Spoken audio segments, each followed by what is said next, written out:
Troublés, où bandits de grands chemins et mercenaires terrorisent nos routes, les fleuves deviennent naturellement des voies de communication beaucoup plus sûres.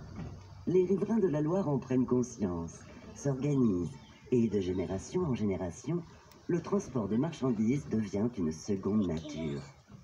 Les premiers à se lancer sont les voituriers par eau. Ces mariniers de Loire partent en général pour un voyage de 1 à 3 mois en vivant comme des nomades sur leur bateau maison.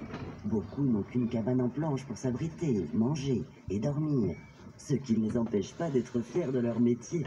Vilains sur terre, mais seigneurs sur l'eau, comme ils aiment à le dire.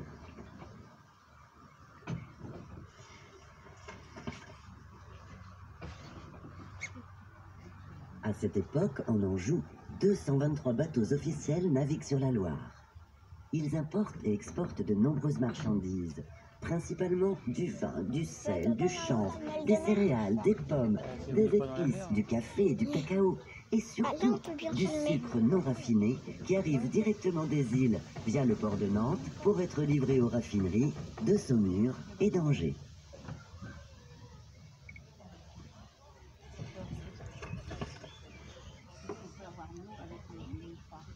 Leur cargaison comporte également de l'ardoise et du tuffeau.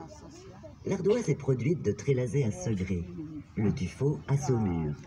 Ils sont utilisés pour édifier les demeures royales et seigneuriales de la vallée de la Loire, ainsi que le château de Versailles. À Angers, le château du roi René que vous pouvez admirer sur votre droite en est un bel exemple. Construit au XIIIe siècle, il est composé de 17 tours, toutes érigées avec une alternance d'ardoise et de tuffeau d'Anjou.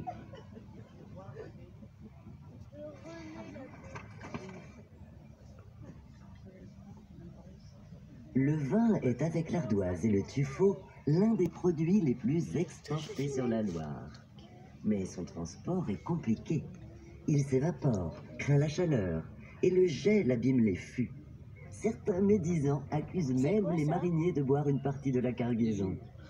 Il est vrai que leurs contrats leur permettent de s'y abreuver, mais à chacun d'y faire son calcul, car le prix au final n'est payé que sur les tonneaux pleins à l'arrivée.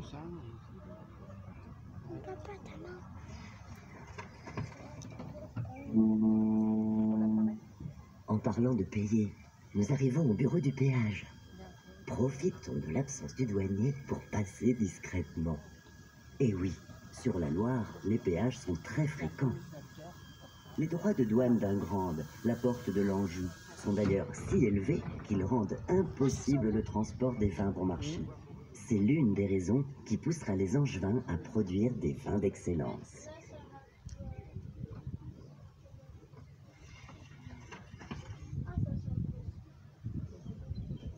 Qu'elle soit exportée ou importée, chaque marchandise est taxée selon des critères bien établis. Les épices, par exemple, n'échappent pas à cette règle. Les grands commerçants, comme la Compagnie des Indes, les importent. Et leur exotisme en fait des produits de luxe. C'est là qu'on avait mangé. Elles sont vendues dans les épiceries qui bordent la Loire. On en recense 35 à Angers, ainsi que de nombreuses plantes médicinales. Pourquoi il y a ça? Ça là? Ah ça non, Parmi tous ces produits exotiques, de nombreuses plantes à fleurs d'origine asiatique sont aussi du voyage. La rose en fait partie.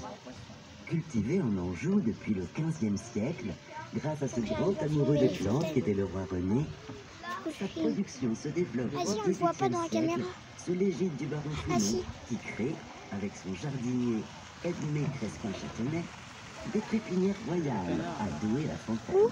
Ah ouais. Des rosiers de Chine introduits via l'île de la Non, on ne Réunion voit sont pas. alors plantés.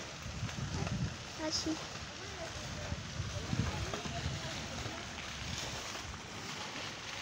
En 1771, Philibert Commerson, naturaliste français, participant à l'expédition de Bougainville, découvre sur ce même petit bout d'île une magnifique plante à laquelle il donne le nom d'hortensia.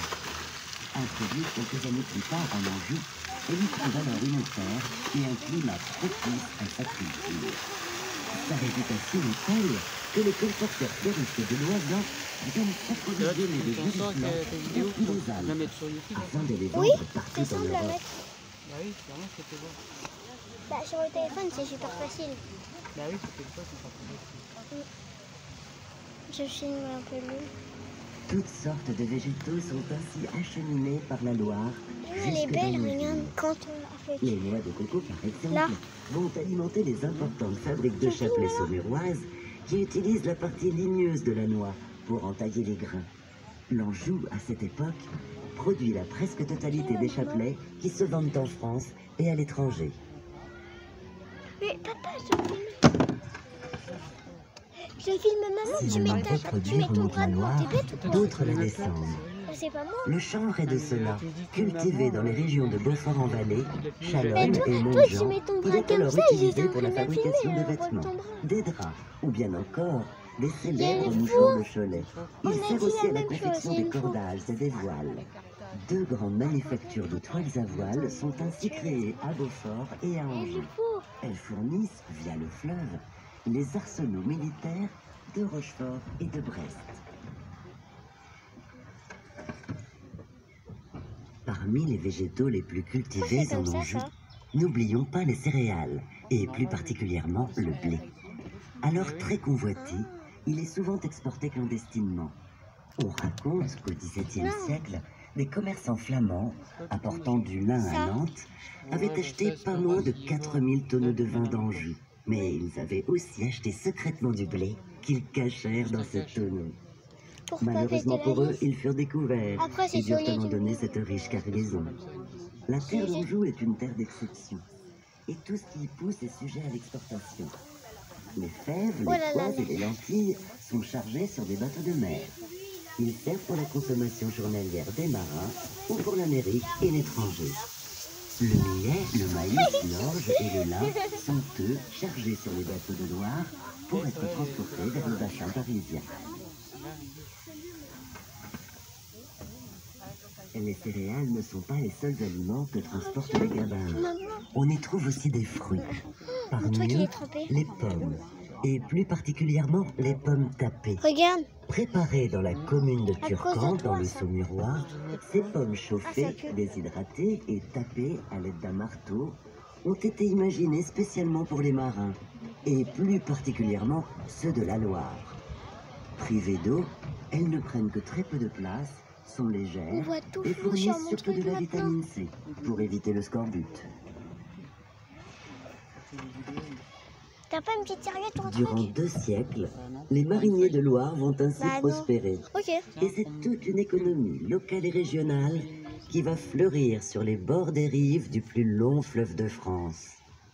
Fin 19e, le progrès pointe à l'horizon et l'arrivée du train en Anjou, beaucoup plus rapide et moins cher que le bateau, ainsi Ah, que ils sont l'amélioration des routes, Feuille. signe la fin de la marine de Loire. Les 426 bateliers du quartier d'Angers Non, ça a tout fait. doivent alors se reconvertir et partir vers de nouvelles aventures, laissant dans Non, la j'ai mémoire dit, j'ai réussi à le toucher. d'impérissables souvenirs.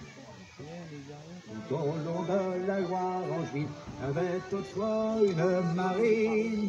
Tout au long de la Loire angevine, il y avait autrefois une marine.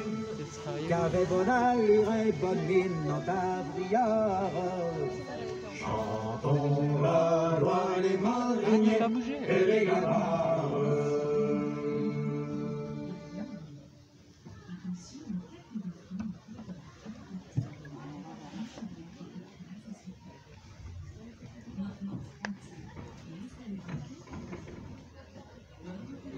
On va manger?